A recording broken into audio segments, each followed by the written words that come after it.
Bueno, Jose Mari, zemoz sentitu haiz, nolabait, bai Euskarari sari hauek jasotzean?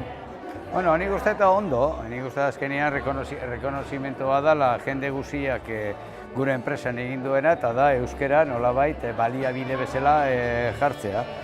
Hau, sari hau, gure izenean zetorrek, baina talde guztiarena du. Eta nolabait, guk saiatu geranaen errekonozimentu bezala jaso diat nik.